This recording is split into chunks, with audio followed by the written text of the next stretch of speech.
Hi everyone, welcome to my channel. आज मैं आपके साथ कुछ ऐसा शेयर करना चाहती हूँ जिसे मैं बहुत दिन से सोच रही थी कि मैं शेयर करूँ और आई एम श्योर कि आप लोगों में से कितने लोग इससे रिलेट कर सकते हैं। तो मैं इंडिया से बाहर रहती हूँ पिछले कुछ सालों से एंड मुझे बहुत ज़्यादा मन करता है कि मैं इंडिया मूव हूँ, लेकिन कुछ कारण हैं जिनकी वजह से इंडिया मूव होना चाहती हूँ बट हो नहीं पा रही हूँ। तो आज वो कुछ कारण आपके साथ शेयर करना चाहती हूँ। तो मेरा पहला कारण है एयर पोल्यूशन। इसको कोई इंट्रोडक्शन की ज़रूरत नहीं है, बिकॉज सबको पता है कि इंडिया का air pollution specially Delhi NCR का कितना बुरा हो चुका है, कितनी बुरी स्थिति में है। हाँ, और जब लोग प्रोटेस्ट कर रहे हैं अपने basic needs which is air pollution के लिए, तो गवर्नमेंट उनको शट डाउन कर रही है, उन पे वाटर गन्स के अटैक कर रही है, उनको चुप कराने की कोशिश कर रही है, जबकि government should provide this basic need of pure air, clean air to breathe इन।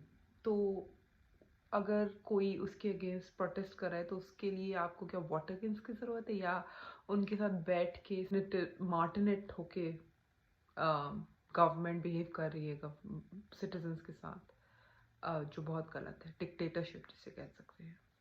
दूसरा प्रॉब्लम है वाटर क्वालिटी।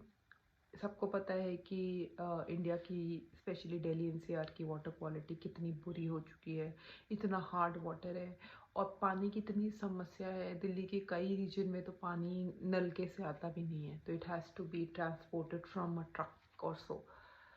तीसरी प्रॉब्लम जो मैं कहूँगी will is the problem of garbage everywhere. There is no cleanliness, और लोग ना गवर्नमेंट क्लीनलीनेस के प्रति इतना एफर्ट करना चाहते हैं कि वो स्वच्छ स्वच्छता रखें। बस स्वच्छता टैक्स लगाने से कुछ नहीं होता, या स्वच्छता के ऐप्स बनाने से कुछ नहीं होता।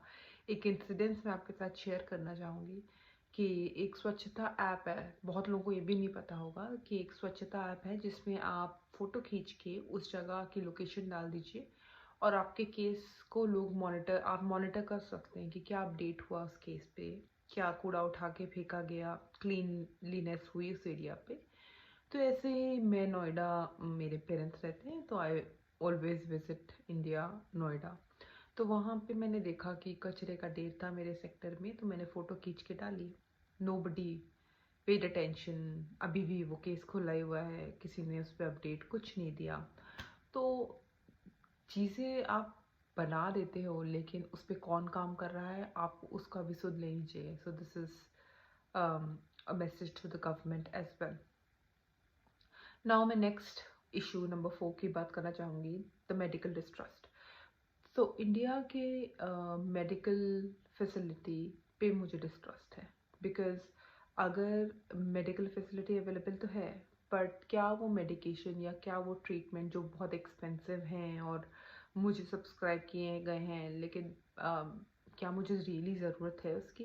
फॉर एग्ज़ाम्पल, कितने लोग जो बहुत बीमार होते हैं उनको आप वेंटिलेटर्स पर डाल देते हैं, उसके बाद कहते हैं अरे वी कुडंट हेल्प, अभी वो पास अवे हो गए, बट आपने वेंटिलेटर का खर्चा तो चलाया। तो sometimes I always be in doubt कि अच्छा ये जो इनको एडमिट करने को बोला है, क्या वो इंश्योरेंस से पैसे लेने के लिए बोला है या रियल में उनको एडमिट होने की ज़रूरत है। तो there is a big mistrust और distrust for me in the medical system of India. तो एक वो रीज़न हो गया, which is reason number 4। Next reason will be reason number 5, which is lawlessness. कि इंडिया में लॉ जैसे खेल है, खिलवाड़ होता है लॉ के साथ। आपको कोई गाड़ी से हिट करके चला जाए, there is no inquiry on that. आपका कुछ सामान चोरी हो जाए, पुलिस आप ही को ब्लेम कर देगी कि आप ही ने चुराया होगा, फिर आप फिर से ये सब ढूंढने का नाटक करो। तो कुछ एब्सर्ड रीजंस देगी, बदतमीजी से बात करेगी। तो लॉलेसनेस तो इतनी ज़्यादा है इंडिया में कि जिसकी कोई पूछ ही नहीं है। नेक्स्ट मुद्दा मैं फोकस करना चाहूँगी, करप्शन। हर मोमेंट आपको किसी ना किसी को पैसे पकड़ाने हैं to get your things done, जो कि बाहर किसी देश, जहाँ मैं रहती हूँ एटलीस्ट, वहाँ नहीं होता है। जैसे कि for example one of my relatives work do a contractor job जहाँ पे उन्हें जेम पोर्टल जो गवर्नमेंट से बनना है उसमें आपको टेंडर रेज करना है, विद टेंडर पास होगा, बट उसमें भी they charge more and they provide less, and this kind of corruption is going on within the system, and he has to be the part of the system, because if he'll not do that, somebody else will do that and he'll lose his contract. So I feel very very sorry for the honest people who try to be honest but they are forced to be dishonest and get into this game of corruption. So that's very disheartening, I would say. The next reason, number 7, would be for me is civic sense. जैसे सबको पता है और इतना talked about है कि India के लोगों में, not all of the people, I'm talking about few chunk of people who has no civic sense. उनको जहाँ कूड़ा दिखेगा वो कूड़ा वहाँ डाल देंगे.